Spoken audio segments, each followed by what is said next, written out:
오늘 주신 하나님의 말씀은 시편 78편 12절에서 33절입니다. 오늘 본문 말씀은 하나님께서 행하신 일들을 기억하고 전하여라 라는 시편 78편의 큰 흐름 가운데 특별히 출애굽 때에 하나님께서 행하신 일을 기록하고 있는 부분입니다.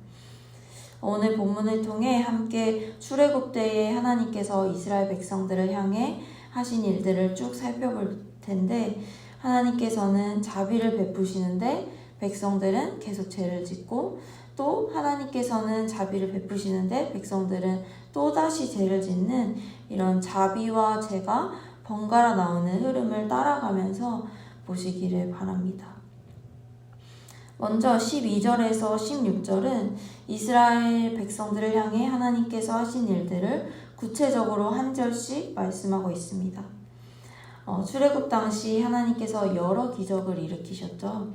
13절은 그 중에 홍해의 기적을 말씀하고 있고, 14절에서는 구름 기둥과 불 기둥으로 이스라엘 백성들을 인도하셨던 기적을, 그리고 15절에서는 출애굽 직후에 르비딤에서 일어난 바위에서 물이 솟는 기적을, 그리고 16절에서는 이후에 광야 생활 후기에 가데스 바네아에서 있었던 물이 솟는 기적을 말씀하고 있습니다.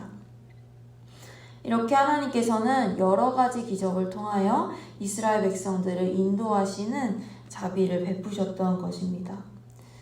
그리고 이후로 17절부터 22절까지는 하나님의 이러한 자비에 대한 이스라엘의 반응이 이어지는데요. 하나님의 자비에도 안타깝게 17절의 시작은 그러나로 시작합니다. 17절, 18절입니다. 그러나 그들은 계속하여 하나님께 죄를 짓고 가장 높으신 분을 광야에서 거역하며 마음속으로 하나님을 시험하면서 입맛대로 먹을 것을 요구하였다.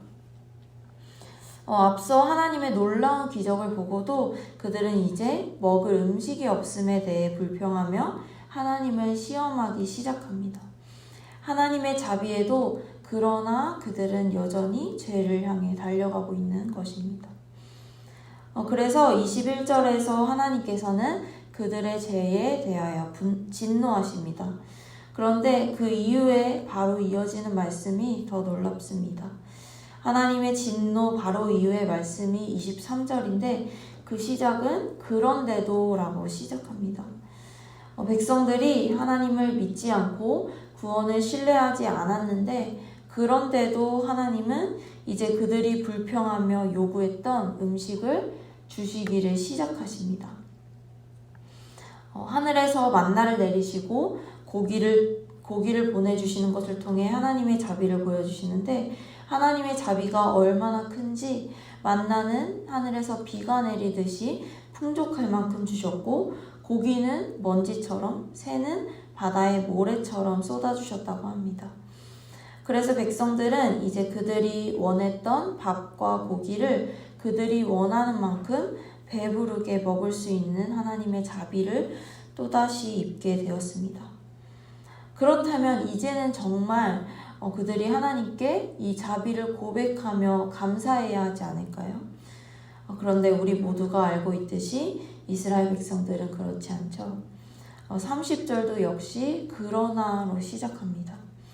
그러나 먹을 것이 아직도 입속에 있는데도, 아직 하나님이 자비로 주신 음식을 다 먹기도 전에 그 자비로 여전히 살고 있는데도 그들은 더 먹으려는 욕망을 버리지 않았다.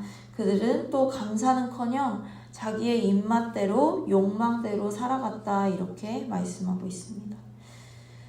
그래서 마침내 31절에서 하나님께서는 그들에게 진노하셨지만 32절, 그럼에도 이스라엘 백성들은 여전히 죄를 지으며 하나님께서 보여주신 기적을 믿지 않았고, 결국에 33절에서 그들의 생애는 헛되이 끝났으며 그들은 남은 날을 두려움 속에서 보냈다라고 말하며 오늘 본문 말씀을 맺고 있습니다. 이렇게 우리는 오늘 본문 말씀을 함께 보며 그런데도 자비를 베푸시는 하나님과 그런데도 죄를 짓는 백성들의 모습을 반복해서 볼 수가 있었습니다. 그리고 우리는 매번 이스라엘 백성들의 이러한 죄의 반복을 보면 도대체 이들은 왜 이러는 걸까? 왜 이런 기적을 보고도 하나님의 자비를 직접적으로 입고도 깨닫지 못하는 걸까라는 의문이나 생각을 품어본 적이 한 번쯤은 있으실 것입니다. 그리고 이러한 이스라엘 사람들은 왜 이럴까라는 질문에 대한 답을 오늘 본문을 통해 함께 찾아보고자 하는데 그것은 바로 결론부터 말씀드리면 그들이 하나님의 계속된 자비에 심취해서 태만해지다 보니 하나님을 경외하는 마음을 잃어버렸기 때문이라는 것입니다. 오늘 본문을 쭉 읽어보시면 이스라엘 백성들이 하나님을 경외하거나 하나님을 예배하는 모습은 전혀 찾아볼 수가 없습니다. 그저 자기들의 욕망대로 요구하고 그것이 충족되지 않을 때 하나님을 시험하는 모습들을 볼 수가 있습니다. 즉 그들에게 하나님이란 자비를 베풀어서 소위 좋은 것들을 채워줘야만 하는 존재이지 경외의 대상이 아니었던 것입니다. 하나님께서 자비를 베푸시는 것이 사실 뒤에 38절에서 나오듯이 그 노하심을 돌이키셔서 그들을 참고 또 참아주시고 계시다는 것을 깨닫지 못한 것이죠. 따라서 우리는 이러한 이스라엘 백성들의 모습을 거울 삼아 나를 참아주시고 자비를 베푸시는 하나님을 더욱 경외할 수 있기를 바랍니다. 한 가지 제가 이와 관련해서 경험했던 것을 나누면 제가 자기 전에 이제 기도를 하고 자려고 했는데 좀 편하게 누워서 기도를 하고 싶은 마음이 들었습니다. 그래서 누워서 이제 기도를 하면서 하나님은 이런 시간도 기뻐하실 거야. 하나님은 내가 하나님과 교제하는 이 시간을 기뻐하실 거야 라는 마음으로 이제 누워서 기도를 하기 시작했습니다. 그래서 이제 침대에 누워서 눈을 감고 기도를 하고 있는데 그 순간 든 생각이 이러한 마음은 하나님을 경외하는 마음, 하나님을 두려워하고 예배하는 마음이 아니라는 그런 생각이 들었습니다. 하나님은 물론 나를 사랑하시는 분이시고 하나님은 물론 우리를 귀하게 여기시는 분이시지만 동시에 그렇다고 해서 하나님은 우리가 편하게 그렇게 대하실 분이 아니라 경외하고 예배해야 되는 대상임을 잠시 놓쳤던 것이죠. 이처럼 이스라엘 백성들과 같이 우리는 하나님의 자비와 사랑을 입다 보면 이것이 자비인 줄도 모르고 나를 참아주고 계시다는 것을 모르고 하나님을 경외하는 마음을 잃어버릴 때가 있는 것 같습니다.